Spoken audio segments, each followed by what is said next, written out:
So I have so many thoughts on this topic.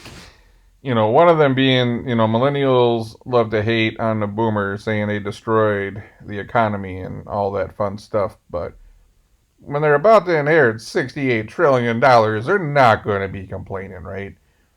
But I also think that part of the story here is when we're trying to figure out how and why so many people left the workforce, this is part of the answer.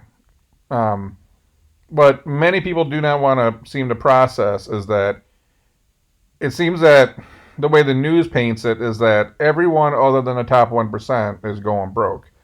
And the reality of it is the wealthy portion of the segment, the rich, has grown, and the upper middle class grew quite a bit too. And I think, actually, I want to say the upper middle class grew more than any other group. And everything below the upper middle class has actually shrunk a little bit. So what you're seeing is more people have more money. And this is a lot of people that not go back to work in the last 12 months. Their parents got money. They can stay home. They're maybe helping them start businesses. There's a lot of money floating around with the baby boomers right now. And even the older Gen Xers. I've heard a lot of stories of people around 55 that retired. And they were planning on working until they're like 62, 65. The stock market just went crazy the last 12, 18 months. And people checked out. You hear more and more stories. Like, I know stories of, you know, big three factory workers that, worked hard, made a decent wage, union workers, penny pinch and saved their money, invested their money. You know how many millionaires there are? 1.5, 2 million plus dollars from people that were, shop floor workers. They just happened to work at the big three for 30, 40 years. They had stable employment. They didn't blow their money and they invested a bunch. You got these guys out there now that, come off a shop floor that are millionaires.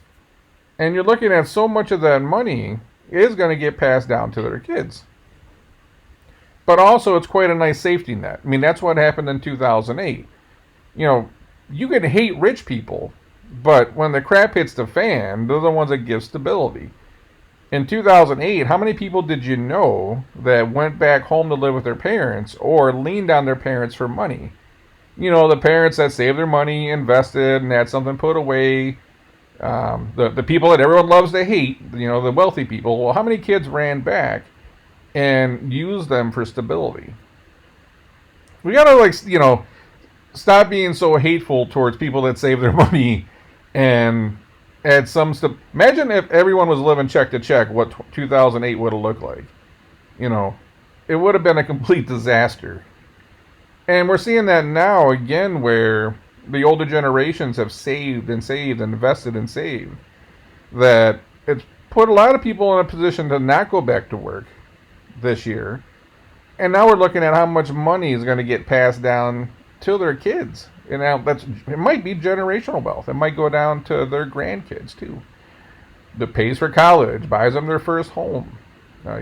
Think about how much money $68 trillion is. For an example, we printed maybe like $6 to $7 trillion during COVID here.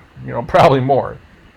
We're talking about the transfer of wealth of $68 trillion. That is a tremendous amount of money. So, something we got to step back and think about.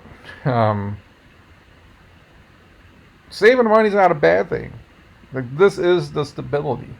This is what keeps it from all falling apart. This is what keeps it from crashing.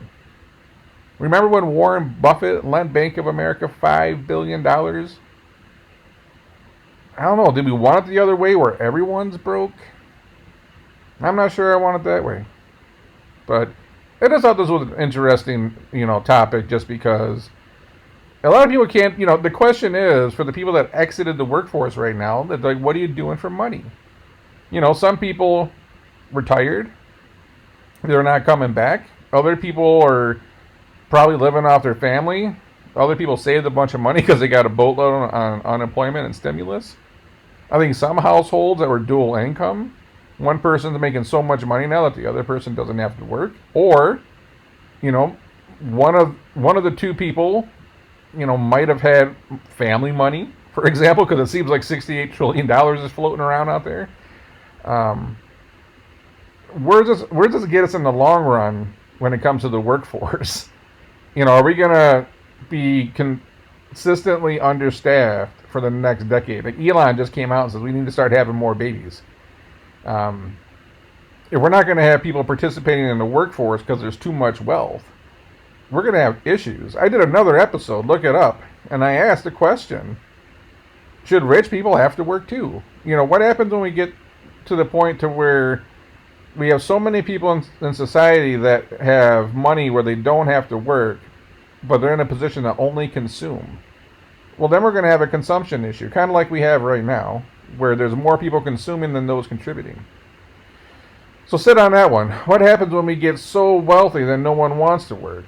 And then there's no one to pick up your trash, no one to fix that power line, no one to work at the water treatment plant, no one to run that ambulance, no one to do triage when you get T-boned in your car. Robots might save us one day, but we're a long ways away from that. So my question is, where do we go from here? Drop a comment below.